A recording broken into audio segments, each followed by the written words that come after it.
Yɛmfiri wɔnom ne yɛnkɔnsɛm foforɔ mu a yɛama ne bɔni ɔbrempɔmba ke owusu. Wabɔ pro na pro bɔ na wɔbɔ no Nkwanta South Senior High School yɛ wɔ Timantem no emu. Emaya bia wɔ hɔ no mo no kyerɛ mu a sɛdeɛ paa de boa yɛ dinti.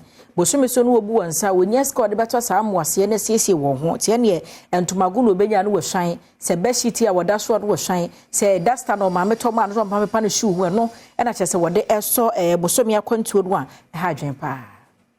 Oti National Democratic Congress NDC Regional Women's Organizer Ekoche Sanitary Pads ahodo ema suku nkwada womo Nkwanta Senior High School eho ana suku fo no edito Adom News nsentwofo anim enam se sanitary pad ebo odinti no sanitary pad aya womo ehye ewo won ase se womo ya bra aya na womo ema ne che ansa na womo eyi. How we want to get it is a problem, and then it forces us to use some material such as rags or something. Some of us use tissue as pads. Sometimes when you use the pills to feel pains, which will cause you health hazards.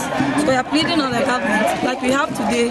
We pray that more frequently we will get access to these things to help us improve on our personal health. Oticheni baako a wo suku mu a wo kire eye hygiene Mercy Okuma Adwoa enso ede nsem se na tudwa wo secondary school be na esi wo ho yetie ni se akwala no nyanya ne menses sa dada bi no ohawo oya wo na asabe ka won se bia we ni pada o de be bo ne mban enti wo kire ade wo class kura na akwala na ye confused because oni pad.